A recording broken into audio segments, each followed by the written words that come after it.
The Palace of Versailles on the edge of Paris, 5 a.m. on New Year's Day 1998.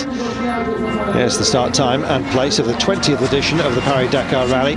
10,000 spectators braved the cold to cheer on the 349 adventurers, among them the king of the Dakar, Stéphane Pederhansel.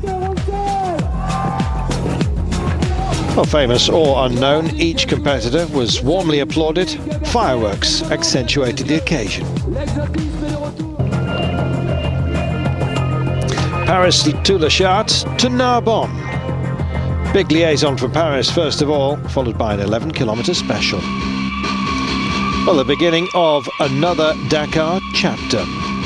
Well, barely minutes into the first special, and the competitors were already facing their first problems. Torrential rain had transformed the 11-kilometre off-road track at Le Chart into a mud bath. It meant the favourites took no risks early in the rally.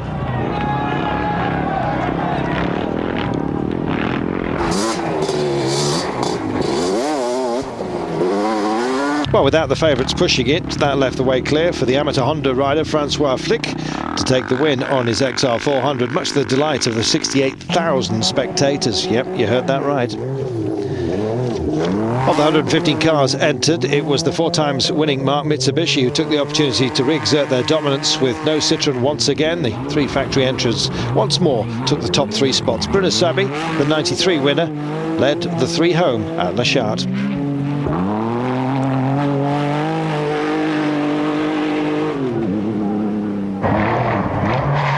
Well, after the excitement and the mud, the riders headed south on the N20. Among them was world downhill champion Luc Alphonse on his first Dakar with Mitsubishi.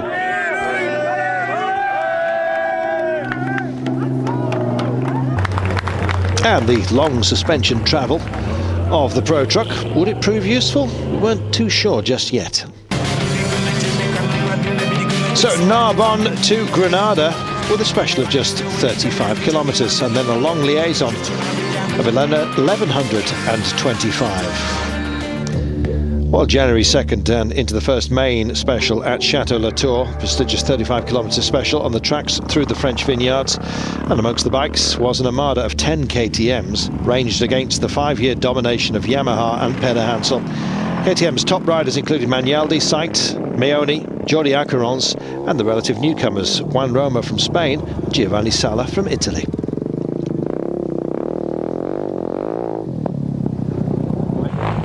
Well, it was Fabio Fasola who instantly won.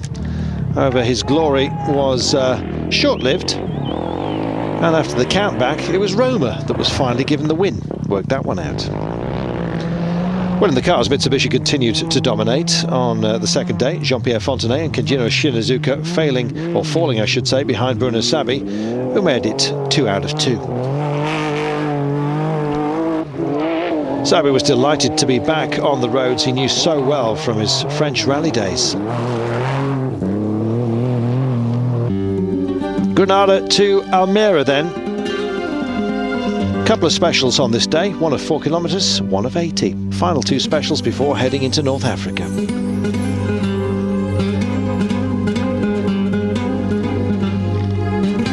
The first of the day's stages was a short 4-kilometre burst, with the second longer 80 kilometres, the run to the Mediterranean port of Almeria. Juan Roma took the first stage ahead of Giovanni Sala before timing problems forced the organisers to cancel the second stage, well, for the bikes at least.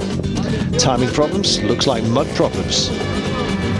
Well, the usual crash for Pederhansel was just one of those days' incidents. Always has to have one.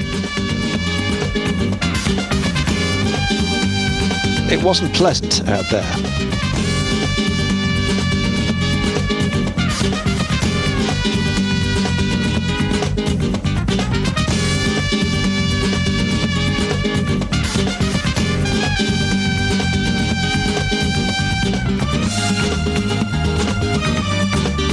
Almeria welcomes the Dakar Rally, but in the cars, bad luck continues to dog Pierre Lartigue in his Pro Truck. A gearbox problem meant he missed his allotted time to start, leaving him with 8 hours worth of penalties. Undeterred, he still won both of the stages on the day.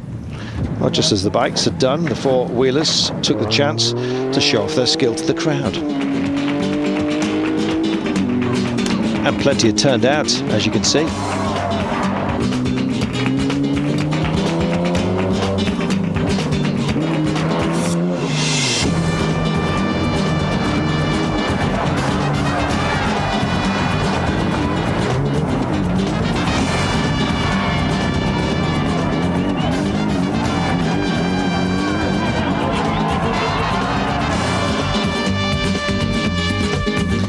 Well, it was clear, even from this early stage, that once more Mitsubishis were the team to beat.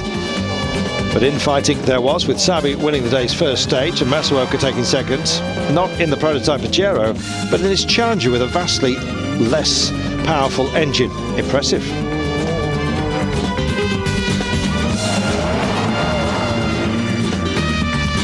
Well, the Toyota Diesels of Serbia and Van Berg were 4th and 5th, ahead of the buggy duo of Schlesser and Kleinschmidt.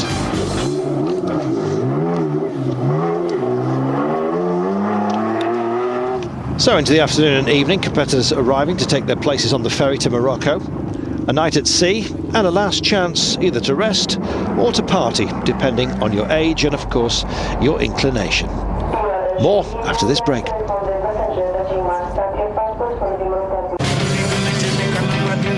Stage 3, Nador to Air Rashida, 613 kilometres in total from Nador onwards, and Peder Hansel lighting the blue touch paper as ever.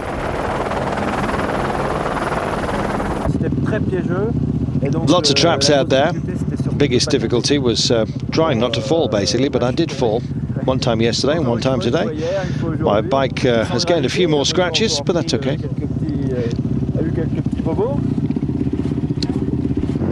Well, despite that fall, Peder Hansel won the 247-kilometre special. Third home and now second overall was 27-year-old Richard Seidt. Big surprise was that of Dakar rookie Kari Tiernan, the KTM rider finding a fast early rhythm. In the evening at Air Rashida, he was third overall. BMW, back after the first event since 1989, was struggling to keep in touch. Orioli, the highest placed, but in 12th. In the cars, Matsuoka surprised everyone with his second stage win in the lower-powered Challenger, coming home just 6 seconds ahead of Fontenay, 56 ahead of Sabi as well, and a minute and 44 ahead of his compatriot and defending champion Shinazuka. Not bad. While Mitsubishi continued to lord it over the Dakar, Schlesser was staying in touch, however. He was out there as they were taking on the bumps and bruises. Schlesser 5th on the stage and 4th overall, just ahead of one of the rally's curiosities, shall we say. Yes, the big bouncing, rocking and rolling pro truck of Larry Ragland, winner of the Baja Mexico, and seen on the Atlas in '97. He was hoping for a trouble-free race. Best of luck on that count. Stage 4 then, Air Rashida to Ouazzazate.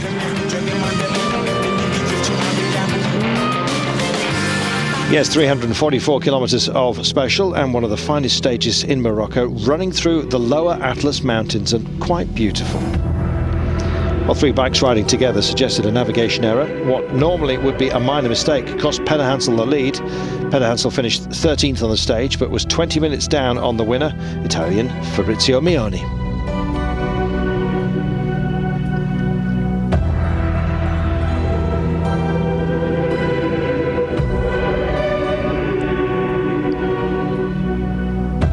Mioni crossing the Chebi Erg and the first dunes of the rally, finishing a full 3 minutes ahead of teammate Nani Roma.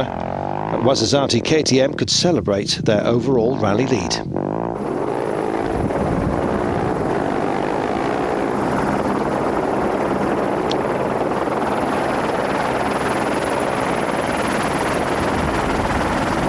Amongst the cars, Mitsubishi overcame all the stage difficulties with consummate ease. Shinazuka took his first special stage win ahead of Sabi, but this time the Japanese cars didn't have it all their own way. Work as hard as they might, they were being chased down.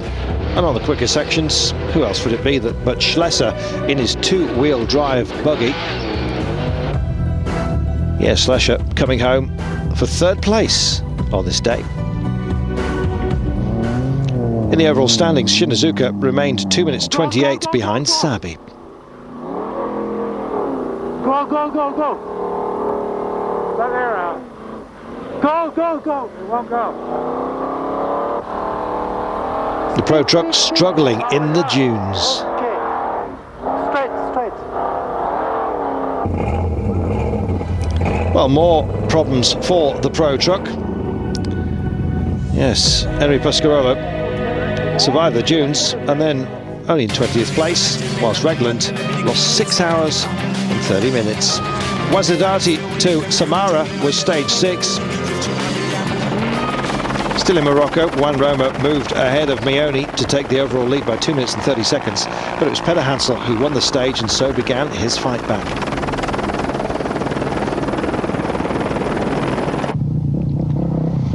KTM kept up the pressure down the order, with Syked in 4th ahead of the debutant Alfie Cox of South Africa.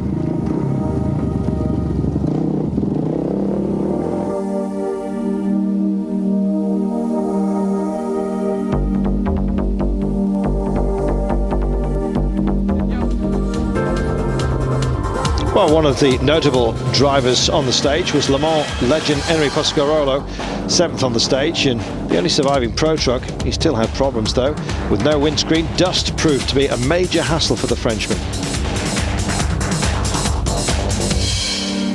Jean-Louis Schlesser was racing courageously in his buggy behind Sabi to take 3rd, with Fontenay taking the stage win. After 6 days of racing, 58 of the 325 races had already given up, and the hardest stages were still to come.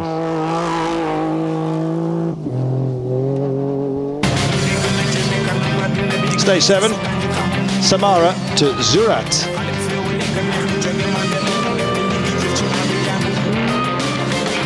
It was the 7th of January, and it would be no ordinary day. The organisers preparing to cross the border into Mauritania, and a total of 614 kilometres. Our soldiers were already waiting at the rendezvous. This was the imperial route, the ancient road from Morocco to Timbuktu. Well, a quick passport check for Peder Hansel before he crosses the frontier, and 493 kilometres of flat-out racing special. In these conditions, Peder Hansel is untouchable on his parallel twin, the XTZ 850, winning the stage and moving back into the head of the overall standings. On a Kajiva, Sotelo took 2nd on the day.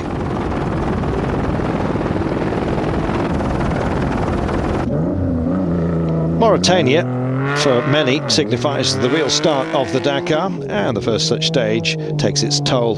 Bruno Sabi becomes a victim of gearbox problems and loses the lead of the rally for the first time since leaving Paris.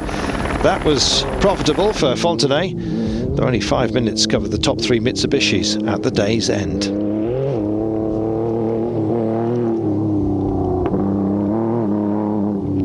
Well, behind them, Schlesser was 26 minutes in arrears, in 6th overall, with his teammate Jude Kleinschmidt 1 hour further back and with problems. Also war heute ziemlich viel Offroad in irgendeiner so einer Passage mit so vielen Well, trying to go off-road, and it was just a little bit rough out there. Went down a little pothole, and, well, you can see what the problem is. Da bin ich halt reingefallen, dann ging mir das Kapo. Also die Haube vorne weg. Well, body damage it was, thankfully, to the car. But they did save it to bolt it back on later.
Stage 8, Zwirat to El Mreti. A special of 680 kilometres to be contested. Day 8 and the first of 3 marathon stages with no assistance in the evenings. First stage goes to the Australian Andy Hayden, leaping over the dunes like a kangaroo. He was tired, but he was happy.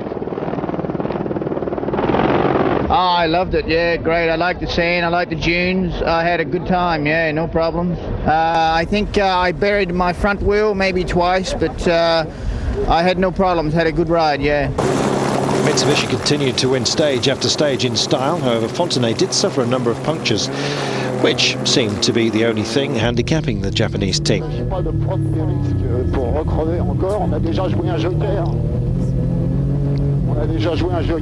Well, we're not taking any risks because we can't afford another puncture. We've already played our joker.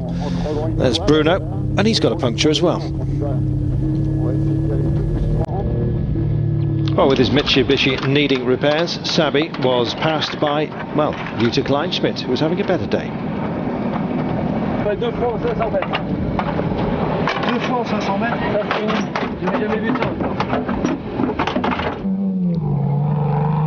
Yes, in her buggy with Matthew Stevenson, Jutta came home second on the stage. 135, head towards the cliff for 4 kilometres.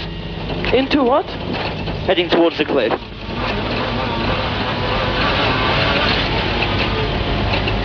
Up. Look, this is what. That's called trust. Just head towards the cliff. Well, those who'd reached this far knew that they had been in a battle, and there was still plenty more to come. Time to refuel. Cars and bodies.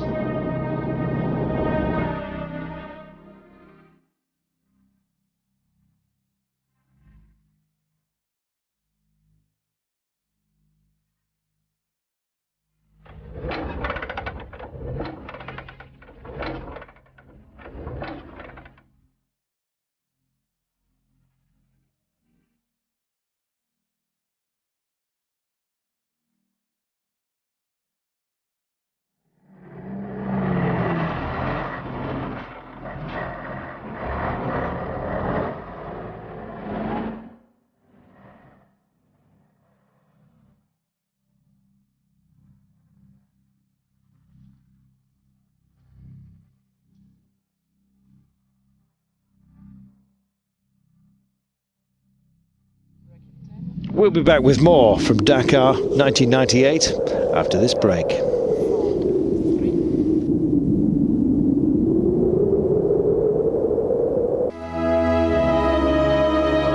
Mauritania, back into Mali, the stage of 1,001 dunes. Well, somebody must have counted them. The second day of the marathon, 478 kilometres of special, 100% new to the Dakar. Here were mountains of sand, already battered by the previous day. The competitors have to do it all again. Through it all, Peder Hansel is the leader.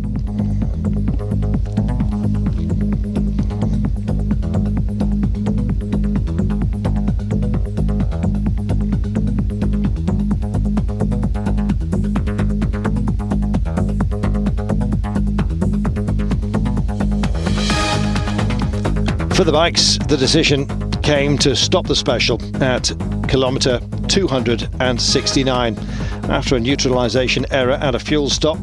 The results till then were as follows. Mioni took the win, Giovanni Sala second, accompanied by Hayden for most of the day, who was third. It was a relief to everybody. For BMW, Jean Brucy and Gallardo lose their team leader Orioli, who decides to quit the Dakar. Well, it's truly bad luck. The engine was going great, and then it all just went wrong, he said. I'm waiting for assistance, but I've lost too much time, so I'm not going to continue. Another big disappointment for Jutta Kleinschmidt. Her buggy has stopped. Her race for the podium is over.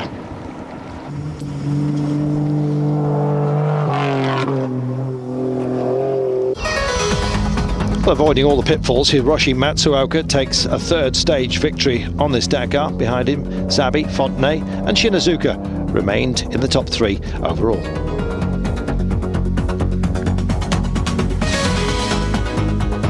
That'll be the top 4 then.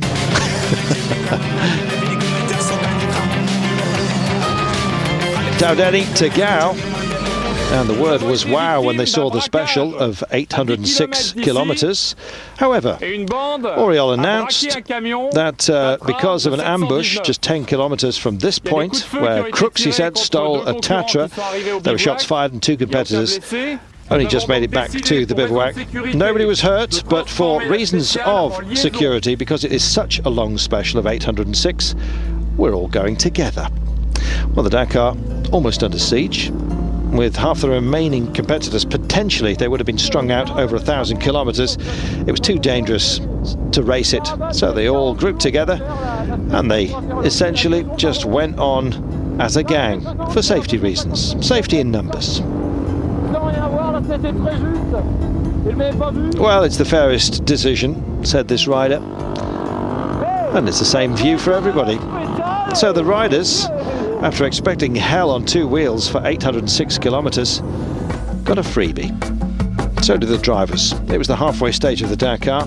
With the rest day ahead, for those who remained, it was a huge relief. Not only to have today a pass, effectively, but to have made it thus far.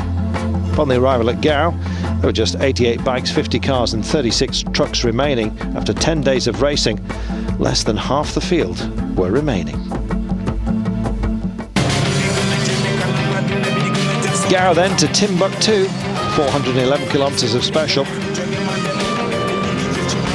Stage 10 was profitable for Spain's Carlo Sotelo, who won on his Kajiva. Peder Hansel was unable to keep pace with the Kajiva rider, and at kilometre 285, Peder Hansel stopped overheating problems.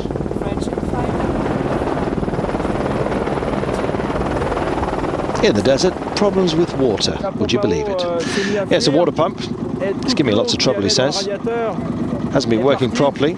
All of the water that should be in the radiator has gone, went after around 250 kilometres, so I've just had to cut my speed to make the engine last. Well, problems for others with the GPS system at Timbuktu. Furious was Fabrizio Mioni, castigating his broken computer.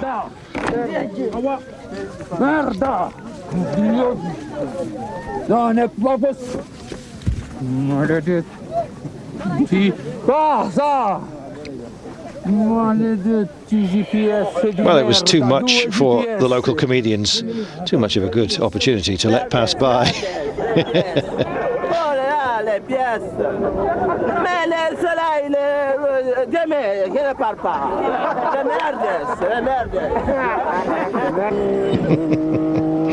Well, after the rest day, the gloves are off once more in the car-based duel, and Sabi managed to take more than a minute away from Jean-Pierre Fontenay. Overall, Fontenay remained 9 minutes to the good over Sabi after 8,300 kilometres. Amazing.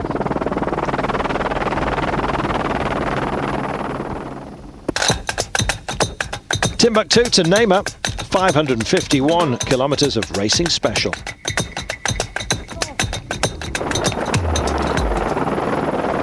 Well, petrol was the major sticking point of the day. Richard Saint perfectly judged his consumption, though, to take the win. Well, it was a very long way to the refuelling point. We were told about it, 330 kilometres, and I was a little bit worried about my consumption, so I didn't ride as fast as I normally do, and we've made it. And he took the victory as well, so he judged it perfectly. Stefan Peder Hansel, another difficult stage with gear selection troubles. The overall leader finishes second, 41 seconds behind Saint, with Mioni, now with his computer fixed, in third. In the cars, it was Kenjiro Shinazuka who made the most of the rally's return to Mauritania, still in contention for the lead. The 1997 winner took his stage win ahead of his inseparable teammates Fontenay and Sabi.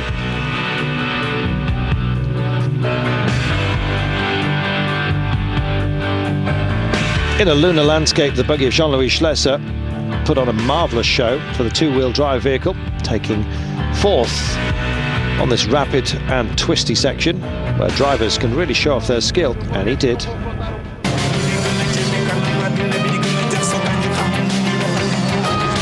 Neymar to Tajika then, 745 kilometres, which turned out to be the longest real special of the Dakar, after the other one was cancelled, of course. Well, rider of the day was the Australian Andy Hayden, literally unleashed, riding his 745 kilometres with, well, consummate ease. Gallardo and Acarons giving way to the KTM rider, who was apparently still discovering the Dakar, though it didn't show.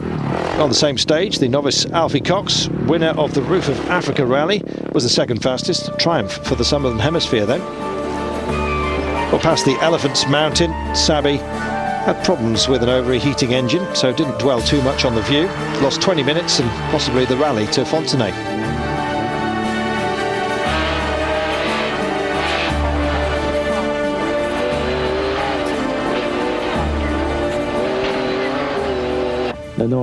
I'm still 20 minutes back now, but I think it's probably finished. But it's still great for Jean-Pierre Fontenay, said Zabi. Well, behind the three untouchable Pajeros, Matsuoka completed the Mitsubishi quartet as they arrived in Tajika. In the T3 class, it was Philippe Alliot who led with 6 minutes in hand over the Nissan of Thierry Delaverne. More after this.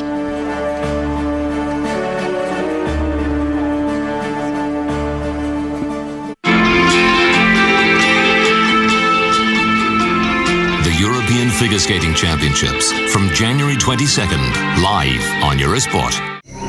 You're about to be taken on a journey to a world of ancestral beliefs, a land of great mystique, a continent where football is a cult. Africa Cup of Nations from January 20th, live on Eurosport and Eurosport 2. Stage 13, unlucky for some, Tajika to Attar. Well, on good form, as the KTM rider Richard Sykes always seems to be. The Frenchman believing he can win another stage, but at kilometre 365, his teammate Jordi Acarons finds him. Sykes standing by his bike.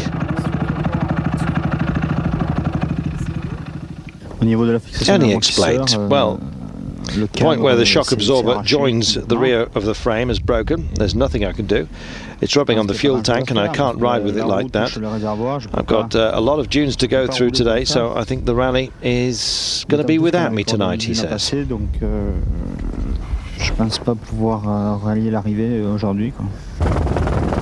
As always on the Dakar, as one stops, another takes their place. Dutchman Gerard Jimenich it is that stepped up to the plate to take his first victory of the year.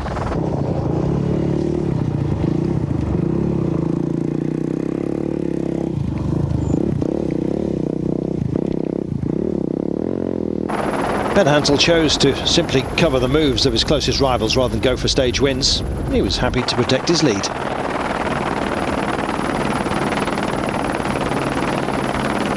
You wouldn't want to push it through there, would you? Andy Hayden on his KTM was 5th on the stage, following Peder Hansel.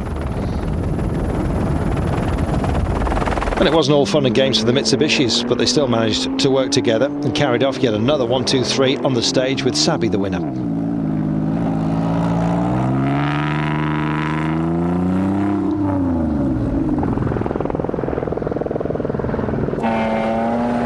Well, the spectacle was far from over, as both Uzio in the Nissan and the challenger of Matsuoka copied each other and buried their cars in the sand.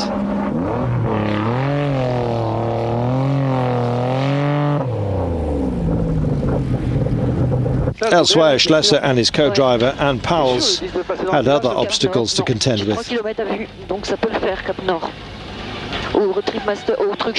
Bizarre qu'il t'ait pas donné ça.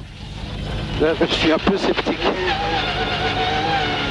In the T1 class, the Spanish team, headed by Villa Altimir, was also tackling the dunes ahead of Bernard Anchiot in the Nissan, pursued by the Japanese duo of Asai and Asaga.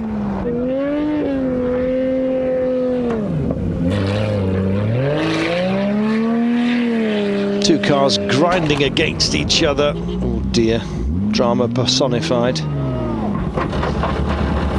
OK、それじゃあね、このフロントを板をぐっと乗せて、で路面だけ。Je suis pourtant concessionnaire Nissan. Well, it's a Japanese Nissan, but I don't speak Japanese, he says.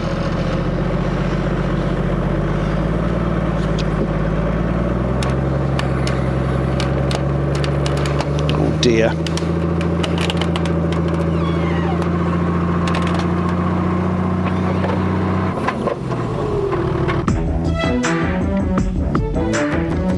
Dakar to Booty Limit next.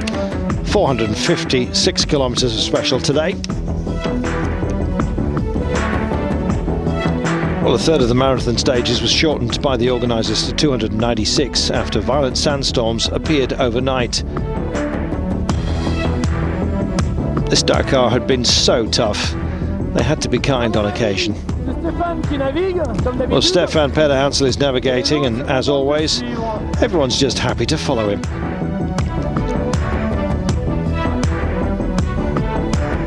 Well, not a minute after Bernard said that, the leader, Pederhansel, proved he was fallible after all, finding himself in a cul-de-sac, makes a U-turn with everyone else following.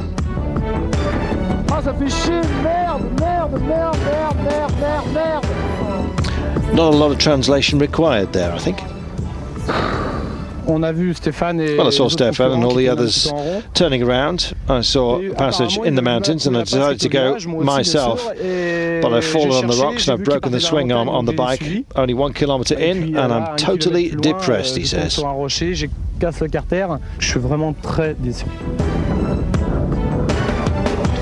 Bernard 6th overall, but now out with broken suspension. Today's victory went to the British KTM dealer from Plymouth, John Deacon. What a great bloke he was, fondly remembered. First win for a Brit on the Dakar in 20 years, finishing 16 minutes ahead of Pederhansel and Meoni. Well, in the cars, the main troubles were for Bruno Sabi, already denied a chance of victory. He lost a further hour and 30 in the dunes, suffering punctures alongside Shinazuka. Schlesser was equally depressed. He could see victory ahead, provided a few more problems struck the Mitsubishis, but then he lost 3.5 hours himself behind the faultless Fontenay. In T1, Villa Altimir and Bob Ten Hackle separated by only 2 minutes and 90 after 9,091 kilometres. En dan gaan we ook iets stijgen. We moeten door het dorpje, zo'n 500 meter.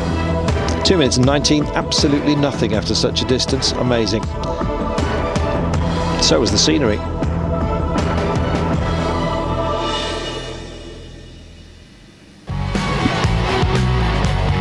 Booty Limit to the beautiful Saint Louis. When we get a chance, pop along. Saint Louis is gorgeous. 147 kilometres of special, and heading for the beach in Saint Louis. Stefan Pederhansel got himself into a bit of a thorny problem. Then he falls, but it wasn't too dramatic. He was well on his way to his 6th win. A fresh triumph for the KTMs. Yimonik from Andy Hayden on the stage. In the car section, Jean-Louis Schlesser provided equal spectacle, and then he got it a little bit wrong. In a flash, one toe in the water, and it can spin you around. Oh dear, then the sea comes in and claims all the electrics. You can wave as much as you like. Are you waving or are you drowning? Judah Kleinschmidt came to the rescue of the stranded Frenchman. Thankfully, he was such a cushion on those who were following that he lost nothing other than time, but it did look bad. Try to push me with all. Try to push me with all. Oh dear, we can chuckle now, but we weren't allowed to when we were filming it.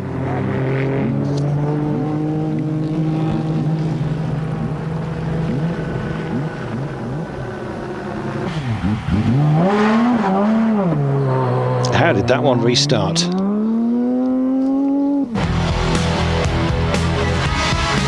Shedding body parts all over the place. He was lucky to get away with that one. For Kenshiro Shinazuka, The king of 1997 was about to abdicate the trophy, moving to his teammate, Jean-Pierre Fontenay. There was still one more day to go, but that was a mere formality. This was just about it. So from the pink flamingos to the pink lake. 18 kilometres only of special after that long liaison of 237. Party time.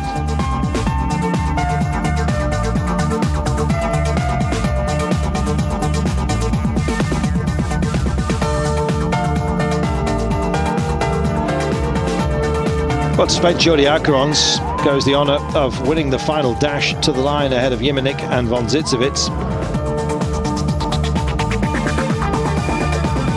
But for Yamaha and Peder Hansel, it was to be a 6th win. Amazing.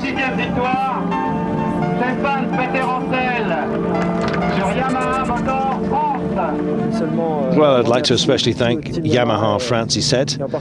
My manager, Jean-Claude Olivier, who gave me the chance on my first Dakar. They've encouraged me all through the year, and I hope I've repaid them in full today with a 6th win.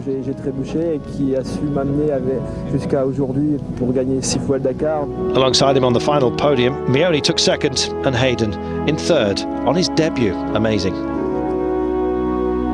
Guido Kleinschmidt won the final stage for the cars ahead of Schlesser and Fontenay. Overall, Mitsubishi totally dominant, with 3 Pajeros in the top 3 and the Challenger in 4th.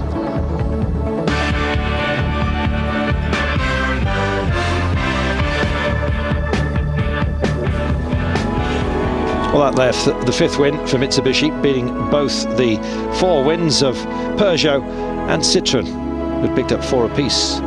Mitsubishi in the driving seat, quite literally. Once more, the trucks went to La Prace in the Tatra. 6 wins for Yamaha and Peder Hansel, 5 for those in the last 6 years. Unbelievable. What a guy.